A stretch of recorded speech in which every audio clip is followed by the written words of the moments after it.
Hey, and welcome back to the Weimar Chronicle, and today we are going to be looking at the Weimar Constitution. Why was the Weimar Constitution so important? And what was it that caused its existence? Did it have a positive or negative impact on Germany? All these questions will be answered in the following video.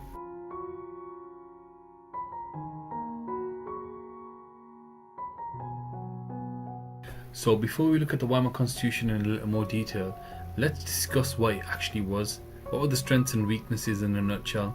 So some of the strengths were the fact that it was the first democracy of its kind. Before this, there was a monarchy. You also had the fact that it had a government which now made it all its laws. And finally, we have the Bill of Rights, which gave every citizen the right to freedom of speech, the freedom to express their religion, and equal protection under the law. However, there were some glaring problems and issues with the Weimar Republic and the Weimar Constitution in particular. The fact that they had proportional representation was a massive issue which you'll look at in the video, and there's also the problem with Article 48.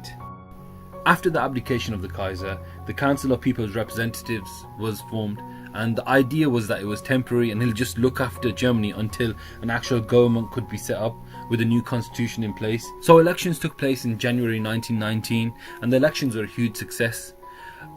82% of the electorate turned out to vote. That means people who are eligible to vote. So not little kids running around going, yeah, I want to vote. It was actual people of age who could vote that came out to vote. And 82% is a huge margin. That means that majority of the population that could vote, voted. When you take into account that today, around about 40 to 50% of people turn out to vote, that was a massive amount.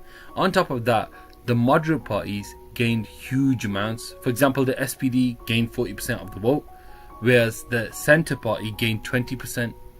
A lot of people always wonder, why is the Weimar Republic called the Weimar Republic? And it's quite obvious really. You see, there was a lot of strikes and unrest in Berlin at the time. So when the new assembly met up in February of 1919, they decided it's probably not a great idea to meet up in Berlin, probably get shot. So they thought it was a better idea to turn up at a little town called Weimar, and that is where the first meeting took place. Believe it or not, it was about 250 kilometers away, and during that meeting it took about 6 months for them to reach an agreement on what the constitution should look like. So on July 31st, 1919, the National Assembly agreed to a new constitution, a set of rules on how the Weimar Republic should look. The Weimar Constitution, I'll give it my best shot to explain it to you. It had a system, so the electorate are the people who can vote. It's anyone over the age of 21. They elected a head of state, or in this case, a president. The president was in charge of the Weimar Republic. He was elected every 7 years, and he really didn't get involved in day-to-day life in Germany at all. He did have some powers. For example, he got to choose the Chancellor, and he also had the power to invoke this article called Article 48, which meant that he could dissolve the parliament and take complete control. Could become a dictator if he wanted to. So the person that's selected by the public is someone they trust. Another part of the constitution was the parliament. Again, this was elected by the people or the electorate. The parliament was made up of two houses, a bit like the House of Commons and the House of Lords. You had the Reichstag, which was the most important one, and the Reichsrat. You pass any law that you want to go through Germany through these two houses, and if you want it to become law, it has to make sure that it's agreed by these houses. The Reichstag was more powerful. It controlled things like taxes. It actually was elected by the people every 4 years. On the other hand, the Reichsrat, which was also elected every 4 years, it was representing specific regions of Germany. So it wasn't the whole of Germany, it was just parts of it. Each region in Germany would send certain representatives. So the bigger the region, the more representatives they send. The smaller the region, obviously less representatives for them. The final part of the constitution was the government. Both the president and the parliament elected the government. So the president chose the chancellor, and the parliament chose the cabinet. The chancellor was the head of government. He chose all the ministers that would work with him within that government, and the cabinet was the most important ministers, and they worked alongside the chancellor, and they made most of the important decisions within the cabinet. The setting up of the constitution was a massive success. Some of the strengths of the constitution lay in the fact that it was the first democracy ever in Germany. On top of that, women finally were able to get the vote.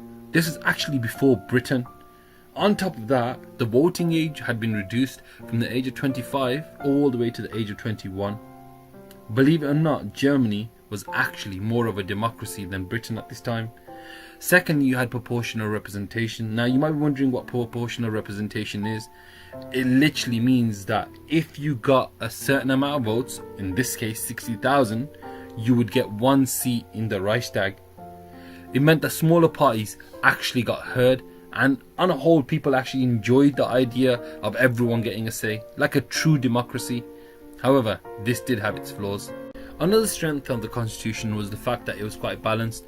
The president, who was elected by the people, had a vast amount of power. For example, he chose the Chancellor.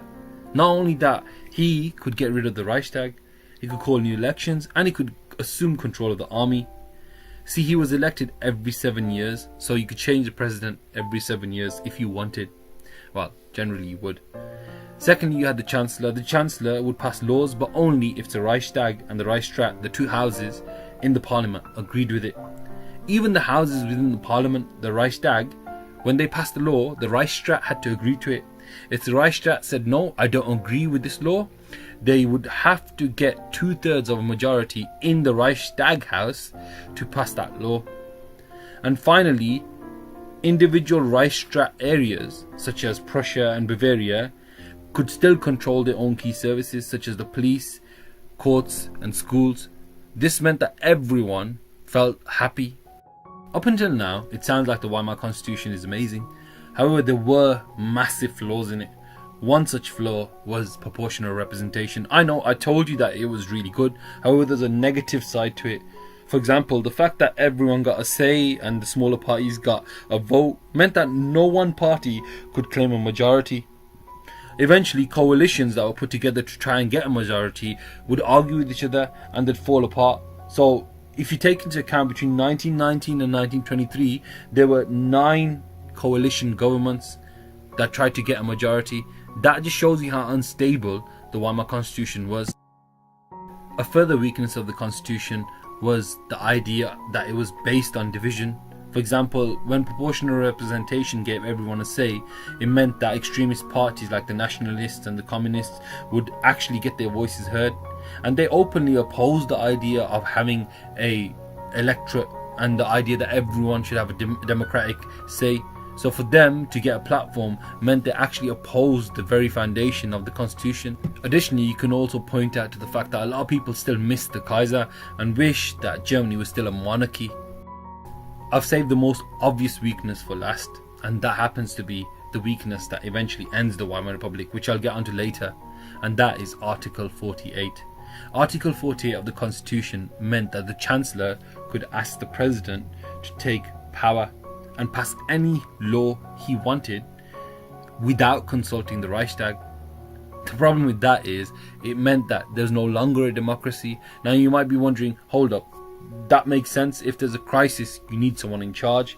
But what it meant was that the Weimar Republic looked weak. For example, the president would pass a law rather than speak to the Reichstag, and by doing that, it shows that democratic systems do not work. Moreover, some people even thought that if the president was going to enact Article 48, it was the same thing as the Kaiser anyway, so why not just have one overruling person rather than having this democracy where one person always kept the power using Article 48. So what was the actual impact of the Constitution? We know the Constitution did some positive things, such as giving freedom of speech and religion, but it also had some massively negative consequences. Clearly the Constitution had loads of positives, but in my opinion the greatest contribution of the Constitution would have to be the rise of Gustav Stresemann. Now you see, Germany was in turmoil, and this man single-handedly took Germany from the abyss and pulled them back out and made them into a great superpower. Obviously I'll talk more about him in future videos, but he's a super important individual, and he'll be someone that we'll be looking at in future videos. He's a person you'd remember, and I usually put images next to people, so for me I always call him Bulldog. He's a hero of this era, and you'll learn more about him later. Another really cool character that comes about as a result of the Constitution and the eventual president is General Hindenburg. Now, Hindenburg's an absolute dude. You might be wondering why. See, Hindenburg single-handedly stops Hitler from getting to power. Okay, he kind of does make Hitler come to power, but it isn't until after his death. I'll talk about him again in future videos, and the way you remember him is again associate him with someone or something, and I will associate him with a bulldog. I know it sounds strange, but to me it's cool, just like bulldogs. As I mentioned earlier, the proportional representation part of the Constitution made it so that extreme parties could get a say. However, this kind of fueled a hatred and eventually led to assassinations of key figures within the Weimar Republic, such as Matthias Erzberger and Hugo Hass, and eventually Walter Rathenau. However, the biggest byproduct of the Constitution would have to be the rise of Hitler. And you might be wondering, how does the Constitution lead to the rise of Hitler? It's quite simple, really. You see, the Constitution allowed extremist parties to have a voice. This gave people like Hitler a platform.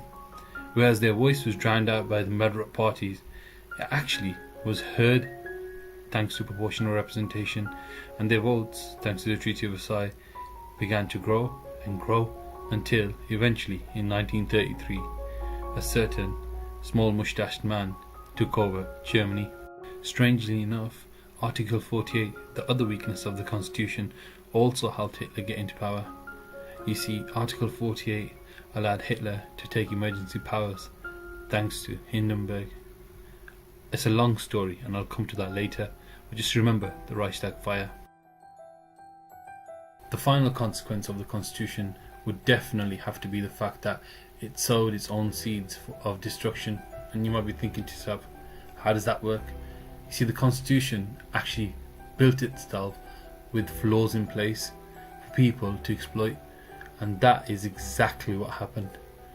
People realized the Constitution in its entirety was easy to manipulate, and everybody, instead of working together with Germany to make it a better country, decided to put forward their own political ambitions, and this led to the fall eventually of the Weimar Republic. Hey, you made it to the end of the video. I hope it was helpful. I know it was a bit long, but I tried to get in as much detail as I could. If you do get a moment, please do look at other videos, and if you do get a chance, please do subscribe. It does help me massively. Thank you for your support.